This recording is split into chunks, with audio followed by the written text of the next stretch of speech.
Dina Amanda dari kelas Biologi 1 dengan NIM 0704212038 jurusan Biologi Universitas Islam Negeri Sumatera Utara.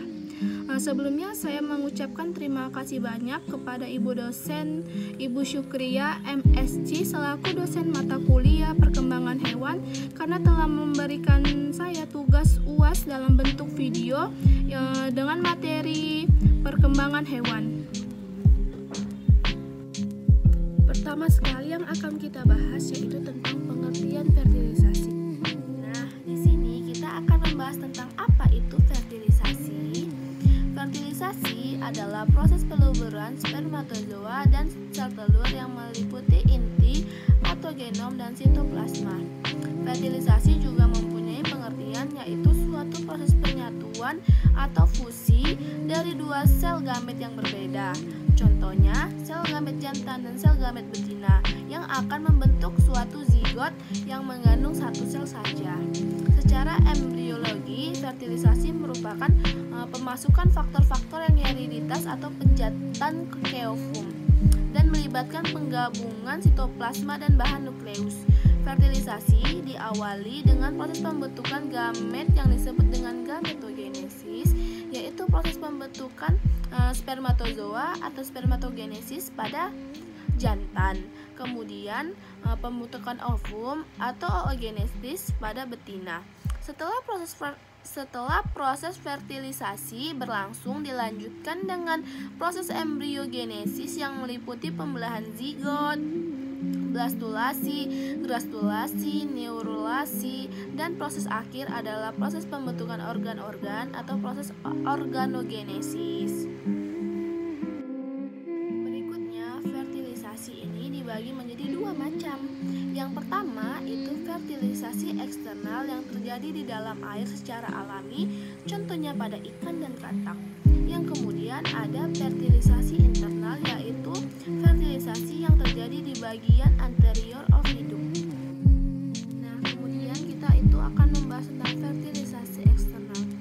Fertilisasi eksternal adalah fertilisasi yang terjadi di lingkungan yang kemotaksis dan proses penetrasinya. Sperma mengalami reaksi akrosom untuk dapat menembus silikon, membran plasma, dan membran vitelin.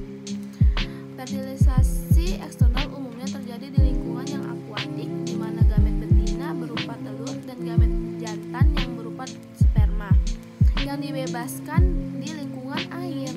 Kemudian setelah sperma mencapai telur, maka proses fertilisasi dapat terjadi.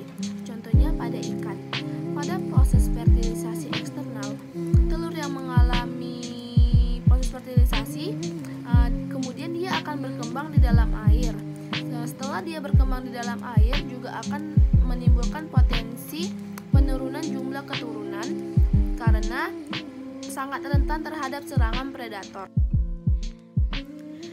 Kemudian kita akan membahas tentang apa itu fertilisasi internal. Fertilisasi internal umumnya terjadi di lingkungan darat yang terjadi pada sebagian besar hewan darat.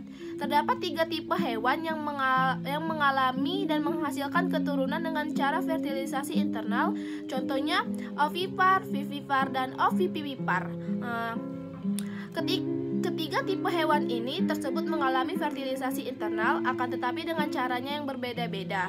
Pada hewan ovipar, telur yang telah terfertilisasi akan berada di luar tubuh induk betina, kemudian tumbuh dan menerima nutrisi dari kuning telur atau yolk, bagian dari telur itu sendiri.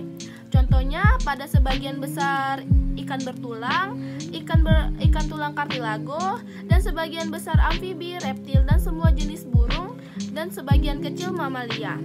Kemudian contoh berikutnya pada hewan ovivipar.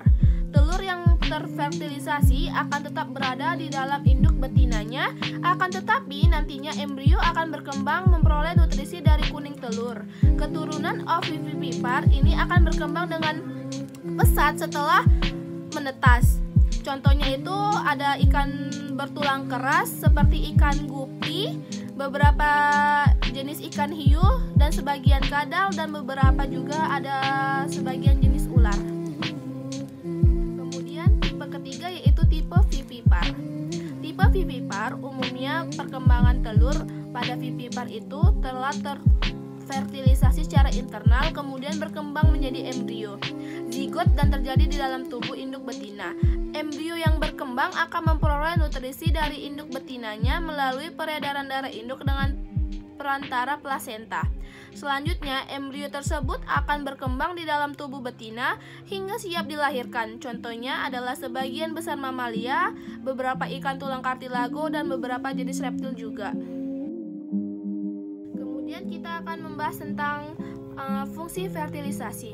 Fungsi dari fertilisasi ini terbagi menjadi dua macam, yaitu ada fungsi fertilisasi reproduksi dan fungsi fertilisasi perkembangan. Nah, yang pertama kita akan membahas tentang fungsi fertilisasi reproduksi.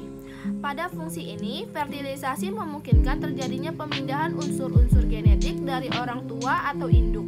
Jika pada proses pembentukan gamet terjadi reduksi unsur genetik dari haploid menjadi haploid, maka pada proses fertilisasi ini kemungkinan terjadi pemulihan kembali unsur genetiknya sehingga diperoleh individu normal, yaitu 2N.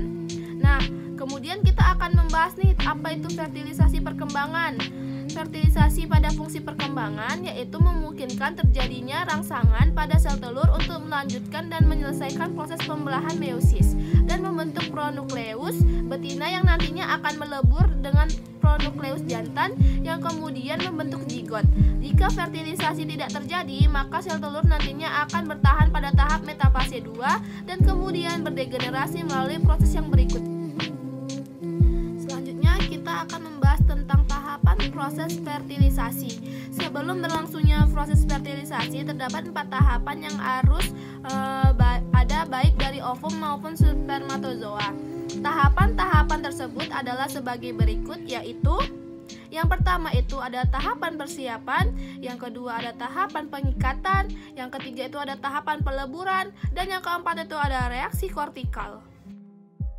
Akan membahas tahapan yang pertama, yaitu tahapan persiapan atau kapasitasi dan reaksi akrosom. Ejakulasi spermatozoa tidak dapat memfertilisasi telur ketika sudah berada di vagina.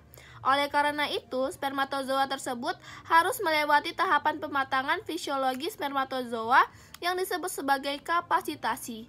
Proses kapasitasi memakan waktu 5-7 jam, di mana dalam tahap ini akan terjadi peningkatan konsentrasi Ca2+, mortalitas spermatozoa meningkat, dan antigen yang ada di permukaan spermatozoa akan menghilang, sehingga nantinya akan memungkinkan spermatozoa akan lebih reseptif terhadap pengikatan sel telur.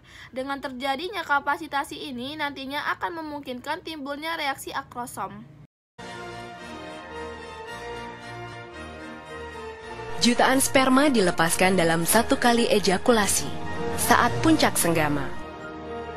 Setelah dipancarkan ke dalam mulut rahim, sel sperma bergerak ke dalam rongga rahim dan saluran telur untuk mencapai sel telur yang matang dan siap dibuahi.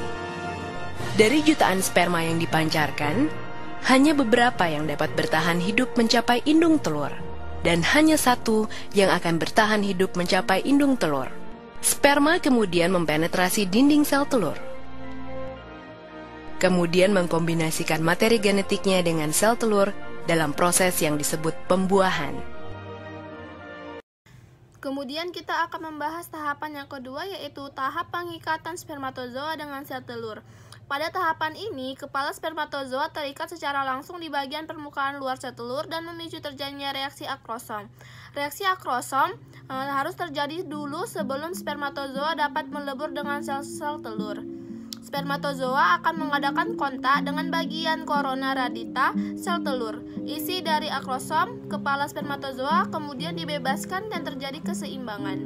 Na+ yang masuk ke H+ yang keluar, menyebabkan kenaikan pH. Kenaikan nilai pH memicu disosiasi kompleks profiaktin atau aktin dan profilin dan pembebasan polimer aktin monomer untuk membentuk filamen yang disebut dengan akrosomal proses.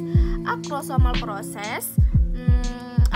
proses kemudian mengadakan penetrasi selubung telur untuk memungkinkan terjadinya fusi membran plasma sel telur dan spermatozoa. Setelah tahapan ini, peranan zona velocida sangat menjadi penting. Kemudian Kemudian, zona pellucida merupakan filamen dari 3 glikoprotein yang berikatan silang dalam jaringan 3 dimensi. Nah, tadi kan sudah dikatakan bahwa zona pellucida merupakan filamen dari 3 glikoprotein yang berikatan silang dalam jaringan 3 dimensi. Ketiga glikoprotein tersebut merupakan polipeptida yang berikatan dengan molekul gula yang berbeda-beda, yaitu kompleks oligosakarida asparagin atau N-linked dan serin atau threonine atau on-linked. Kemudian ada glikoprotein MZP2 dan MZP3 membentuk ikatan non-kovalen yang membentuk filamen panjang dan tersusun rapat dan dihubungkan dengan ZPI zona pellucida pada oosit yang sedang tumbuh. Secara molekuler, terjadinya ikatan primer akan merangsang terbentuknya kanal ion kalsium yang akan menyebabkan konsentrasi kalsium di dalam spermatozoa akan meningkat dan memicu eksitosis kandungan akrosom spermatozoa.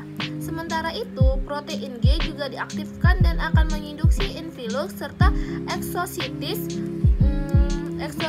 kalsium. Mekanisme tersebut masih menjadi polemik karena ada kemungkinan induksi aktivitas reseptor kanal kation atau sodium, potasium, dan kalsium disebabkan adanya perubahan potensial membran spermatozoa. Di samping itu, kanal kalsium menjadi sensitif oleh adanya perubahan potensial membran yang menyebabkan kalsium dapat masuk ke dalam spermatozoa. Kemudian, adanya ikatan primer tersebut juga akan merangsang terjadinya reaksi akrosom. Dengan adanya reaksi akrosom, akan terbentuk ikatan sekunder antara protein membran dalam akrosom dengan ZP2 sebelum spermatozoa ini menembus zona pellucida. Bagian terluar dari membran plasma akrosom berfusi pada berbagai tempat dan dari kandungan akrosom dikeluarkan. Selama reaksi akrosom berlangsung di zona pellucida, vesikula akrosom akan mengeluarkan enzim proteolytik serta enzim hidrolase yang memungkinkan spermatozoa menembus zona pellucida dan mencapai sel telur. Kemudian ada dua komponen penting dari kandungan akrosom yang dikeluarkan adalah akrosin atau protase serin dan N-akrilglukomidin. Akrosin akan membuat lubang di bagian zona pellucida sehingga spermatozoa dapat mencapai sel telur. Sementara N-akrilglukomidanse akan menghidrolisis olinkit dan oligosacharida ZPG3 untuk memungkinkan spermatozoa itu terlepas. Sebagai akibat fusi membran, permukaan baru ada di spermatozoa bagian dalam membran akrosom dan menyebabkan pengikatan baru untuk ZPG3.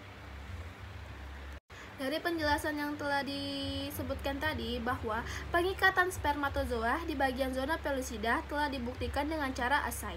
Dalam assay tersebut dibuktikan bahwa ada faktor di zona pellucida yang terlibat dalam pengikatan spermatozoa dengan sel telur. Dalam competitive assay tersebut bahwa spermatozoa diinkubasikan dengan zona pellucida glikoprotein yang diisolasi dari telur yang terfertilisasi dan yang tidak terfertilisasi. Hasilnya menunjukkan bahwa spermatozoa yang diinkubasi dengan ZPGS dari telur non-fertilisasi tidak dapat membuahi setelur, dan sebaliknya spermatozoa yang diinkubasi dengan ZGPPS dari telur yang terfertilisasi spermatozoa mempunyai kemampuan membuahi sel telur dengan baik. Hal tersebut dapat disimpulkan bahwa isolasi ZGPKS dari telur yang tidak terfertilisasi mengandung sebuah reseptor untuk spermatozoa dan reseptor tersebut mengalami modifikasi setelah terjadinya fertilisasi. Nah, untuk tahap yang ketiga itu ada tahap peluburan.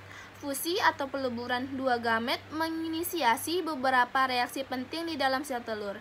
Reaksi yang penting yang terjadi di antaranya berada di membran sel telur. Setelah berlangsung reaksi akrosom, disusul kemudian peleburan atau fusi membran spermatozoa dengan membran sel telur. Peleburan terjadi pada mikrofili yang terdapat di permukaan sel telur, tempat keping metafase kedua dan pada badan polar pertama dengan membran postakromosal spermatozoa. Senyawa penting seperti fertilin yang terdapat pada membran posterior kepala spermatozoanya serta serta integrin protein transmembran yang dijumpai di permukaan membran plasma telur. Kedua terlibat dalam peleburan membran plasma dan sel telur. Yang keempat itu ada tahapan reaksi kortikal. Reaksi kortikal adalah reaksi yang menyebabkan zona pelusida menjadi keras sehingga mencegah spermatozoa lain untuk berikatan dengan zona pelusida dan mencegah terjadinya polispermi. Blokade polispermi ini memungkinkan hanya satu pronukleus gamet jantan yang dapat berfusi dengan pronukleus gamet betina dan menjaga keadaan diploid dari zigot. Setelah proses peleburan, membran spermatozoa dan membran plasma sel telur, inti sel spermatozoa, mitokondria, centriole, serta flagella dapat masuk ke dalam sel telur. Sementara itu, badan basal flagella spermatozoa membagi diri dan membentuk dua sentrosom. Membran sel telur akan membentuk lapisan proteksi yang mencegah terjadinya polispermi. Pada umumnya, fertilisasi bersifat monospermi, yaitu hanya ada satu spermatozoa yang dapat membuahi sel telur. Setelah masuknya spermatozoa ke dalam sel telur, akan menimbulkan terjadinya reaksi kortek yang menyebabkan spermatozoa lainnya yang terikat di ZP3 tidak dapat menembus masuk ke sel telur. Hal tersebut merupakan mekanisme pencegahan polispermi. Mekanismenya terjadi polispermi dibedakan menjadi dua, yaitu mekanisme cepat dan mekanisme lambat. Di dalam mekanisme cepat, terjadi perubahan ion-ion yang menyebabkan permeabilitas terhadap Na+ menjadi meningkat sehingga menyebabkan depolarisasi membran yang hanya berlangsung beberapa detik. Terjadinya infaksi Ca2+ dari deposit intraseluler yang akan menyebabkan perubahan pH karena adanya perbedaan konsentrasi Ca2+, adanya efflux H+ dan influx Na+, mulai dari 60 detik menyebabkan peningkatan pH. Kejadian-kejadian tersebut membuat sel telur tidak dapat dipenetrasi kembali oleh spermatozoa yang lain dan akan memicu inisiasi perkembangan sel telur berikutnya. Nah, berikutnya kita akan membahas tentang apa itu kapasitasi. Kapasitasi adalah serangkaian proses seluler serta perubahan fisiologi dari spermatozoa agar mempunyai kemampuan untuk membuahi sel telur. Proses kapasitasi diperlukan untuk dapat melakukan penetrasi pada oosit, sedangkan melakukan fertilisasi spermatozoa harus melakukan migrasi melalui saluran reproduksi betina. Dalam perjalanan ini, permukaan spermatozoa dilindungi oleh glikoprotein sebagai pelindung yang akan disekresi oleh epididymis dan berfungsi melindungi permukaan spermatozoa ketika gamet diekspos seminal plasma saat ejakulasi. Proses kapitalisasi ini harus berjalan secara gradual atau bertahap untuk menghilangkan pelindung tersebut dari permukaan spermatozoa, terutama bagian akrosom. Proses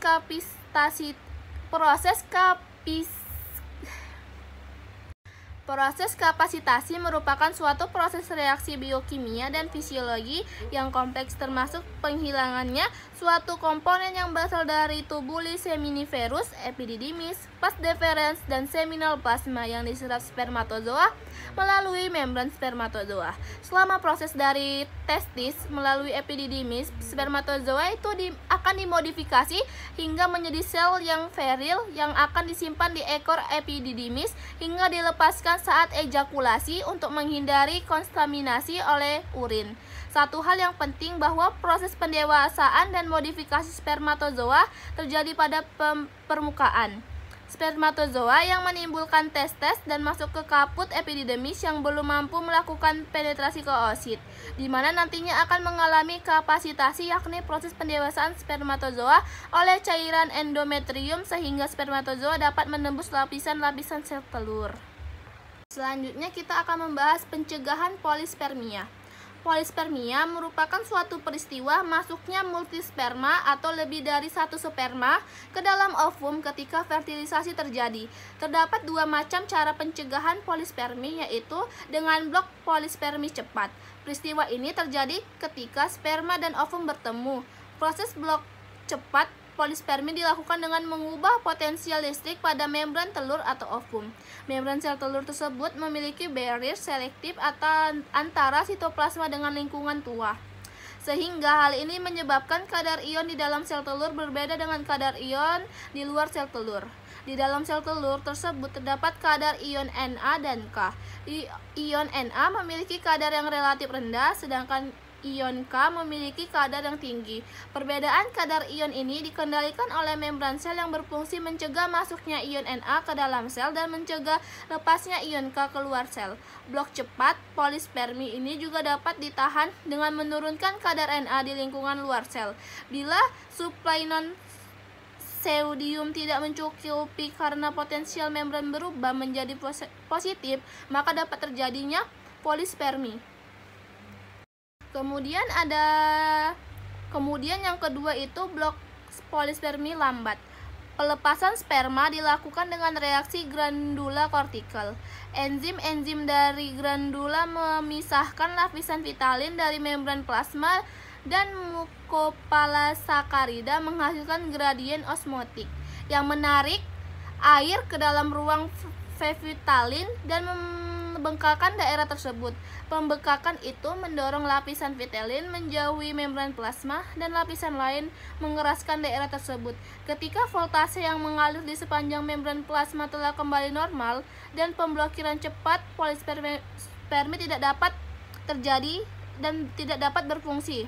Akan tetapi, membran fertilisasi itu bersama-sama dengan perubahan lain pada permukaan sel telur berfungsi sebagai pemblokiran lambat terhadap polis.